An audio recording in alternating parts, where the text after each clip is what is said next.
Well, g'day everyone. Okay, just fitted some driving lights to my Fairlane.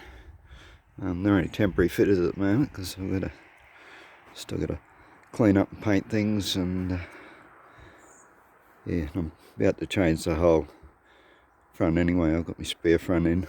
I'm about to go and paint the bumper, the bonnet, and the two guards, the spare ones. The guards on this are actually in better shape. Those ones have been, I've had to weld up rust holes and whatever, but I'm still going to persist with that because I don't want the car off the road while I'm painting it. I want to have them all completely finished and then just put them straight on the car, not have the car with either off the road or with mismatched panels or anything. Anyway, that's another story. Right, now I had these two driving lights given to me, and they were actually given to me for the Volkswagen, but being rectangular, you know, you don't put rectangular lights on a round car. It just looks stupid, you know, doesn't match it. So yeah, round car, round headlights, they need round driving lights. So that's why I didn't put them on there and ended up buying a set for that. And yeah, and I figured they should suit the Fairlane. The Fairlane's got rectangular lights anyway, and they're yeah, not real crash hot. Yeah, I don't know if they were better originally from the factory or whatever, but they're pretty shit at the moment. So, yeah, definitely need driving lights. Anyway, I'll get into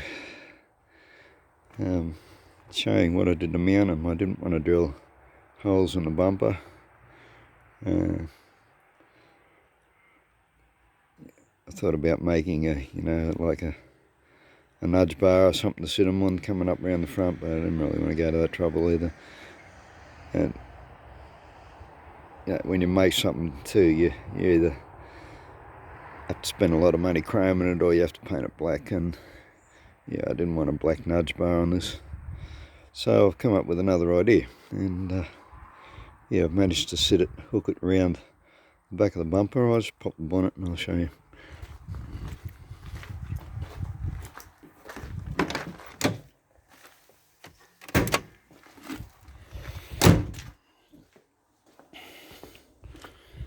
Okay.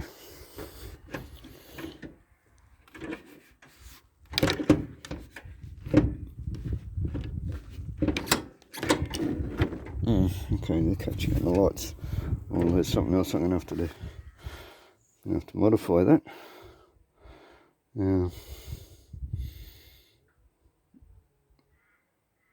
Well, maybe.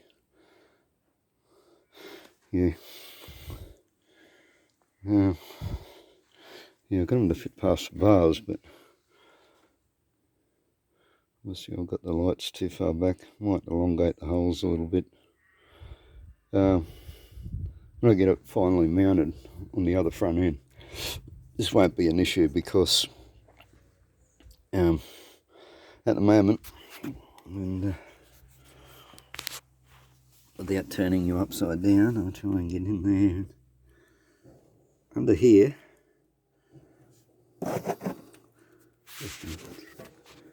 get it? Where are they? Oh, there we go. That's right, because the camera's at the end. Right, under here you have mounts which are for your horns. You see the horns on the ground there, and they're only a plastic plug with a self-tapping screw. So I've yeah, got that issue fixed on the other front end, which I'm going to put on there. But one issue I had is I started with 50mm wide plate, and so your horns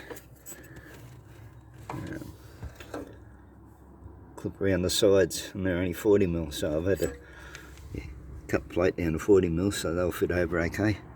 But whilst they're mounted onto the plastic, you've got quite an amount of flex, and which you don't want. That's not the bracket moving, that's moving within this plastic plug, so it's just a plastic plug with self-tapper, just not really strong enough. But anyway, we got that issue solved. These driving lights were sitting up too high. They had plastic arch things so you can adjust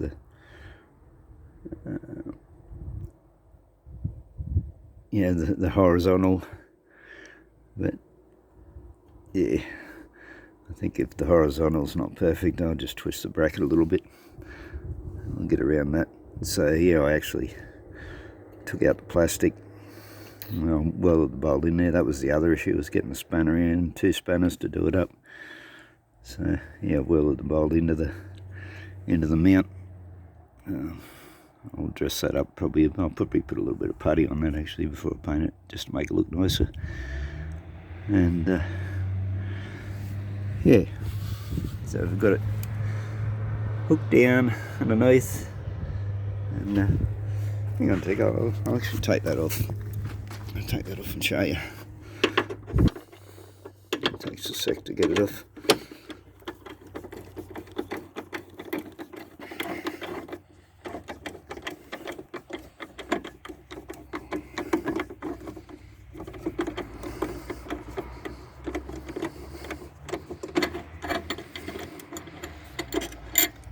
This is all it's holding it. Self-tapper going to a plastic plate. But yeah, it's obviously not strong enough. So it's flexing around too much. Also, that plug is, sticking out from the panel 2 mil. That's what I was saying, when it was catching on the bonnet. Yeah. It probably won't catch once I get it mounted to this other plug anyway, this other front anyway, because I won't have the plastic plug. I'll show you what I mean. See, plastic plug. See, and there's a yeah, that plastic plate's 2 mil high. Probably closer to 3. So yeah, what I've done is I've removed those plastic plugs on the other this fiberglass in the bumper, and I'll put bolts and a plate, which I'll show you in a minute. But see, that will bring the whole thing out 3 mil anyway, so it probably will be able to clear the bonnet hood, as you call it in America. Yeah. That's what I had to do. Hook around the bumper bar and out. And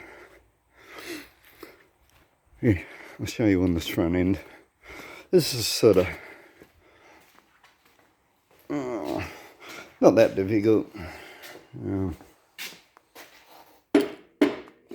Probably if I wasn't changing the whole front end, I'd be hesitant to pull it all apart just to mount these bolts. Okay, I'm not even going to be able to show you that without pulling it apart either. I've got it clipped in there because no, too many screws. Anyway, yeah, these are the bolts. See, there's a square hole there. That's where those plastic plugs were. So this is all fiberglass, and I've welded some bolts into a bit of angle. I had to split the angle because it bends here in the middle. It's this is curved, so I welded those bolts on a bit of angle, and then I've riveted them onto the angle from the underside here. Whenever you're using rivets on fiberglass, always put the head of it on the fiberglass, not the expanding part, because otherwise it'll just break. It'll just crush the fiberglass and pull out. They have to have the expanded part on the metal and the head on the fiberglass. But anyway, yeah, as I said, So that is now a whole lot more secure. So when I finally get this front end on and bolt these on, they won't be flopping around. Yeah, to get these out, you've got these clip plates here. It's 4 of them. These are under the front 2 mounts. You can't get them out with a long screwdriver. There's enough of a hole there to get it through. So there's those 4. But then you've got these plates here. Now these plates are held on with rivets, and so you have to drill the heads off the rivets. And what I'll be doing here, I'm going to replace all these brackets anyway. You can see the rust on there, but there I'll just rust it away, and they're just a bit of long angles, so a bit of plate with a bend in it. So yeah, I'm about to replace all them anyway. But yeah, I'll be putting 6mm bolts through all of these instead of the original rivets. But yeah, it's sort of quite involved in getting that out. He said, yeah, you've got to take out, there's 6 rivets along here. You've got 4 screws on the top, and then you got,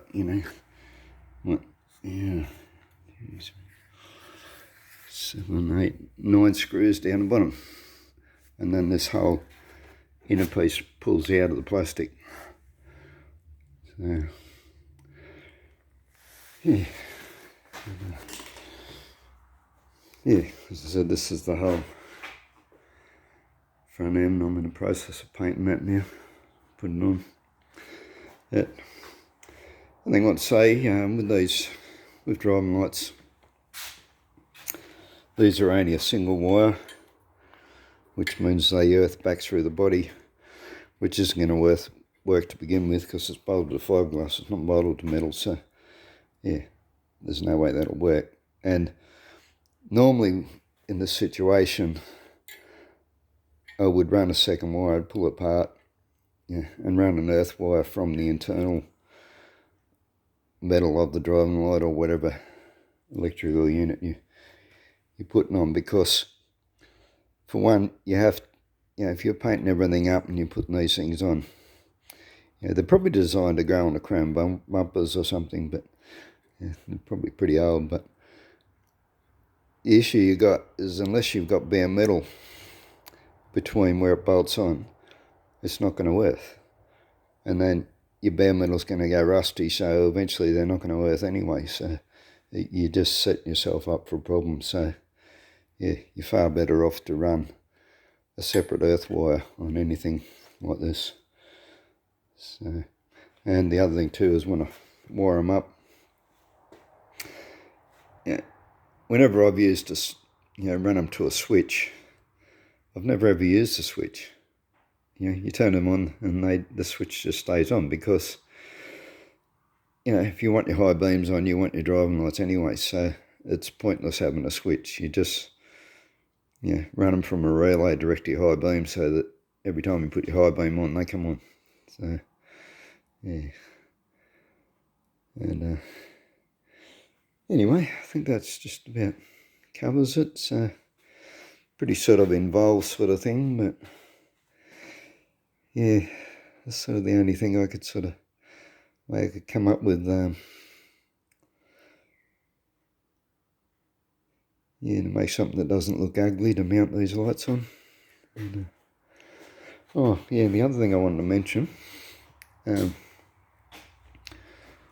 towed a caravan, very heavy caravan, about 100k, and up over a mountain range, and it overheated twice actually. And I was thinking, well, it must be time to get the radiator looked at, which probably is anyway, but I was thinking about, I had this same issue. I had a Corvette a few years back which kept overheating, and we did new radiators, we did electric fans, we did a whole range of things, and it just continued to overheat. And then I discovered that the whole of the problem was that under the car it had a panel that directed the air up into the radiator, and it was missing. And that was the whole of the problem the whole of the time. As soon as I because I didn't buy another panel. I made a panel to fit it. As soon as I did that, stopped overheating, problem solved. And because on that other front end, this whole front piece here got smashed off when I was out the bush, and there's another panel that fits into that. What have I done with that? Where did I put it? Yeah, can't see it here. Oh, here it is. Yeah. This is the other piece. Yeah, this whole piece is missing off the front end that's on the car. Then slips in there again. It's held on with these large aluminium rivets, which I'll be replacing with bolts anyway. But yeah, see, that directs your air up into your radiator. And I think that's the whole of the issue why it overheated, because that's the only time, one time it's ever overheated. Never overheated since. I tow trailers regularly and whatever, but yeah, I'm really convinced that that was the whole of the issue. So as soon as I get this front end on, we shouldn't have another issue. So, but anyway, yeah, just different things to look at. You know, sometimes your issue isn't always what you think it is. Yeah. Anyway, sort of rambled on. It's a bit of an all over the place video, but yeah, if you got one of these and you're looking for driving lights, that was yeah, my solution. Okay, well, thanks for watching, and hit like please. Go bye.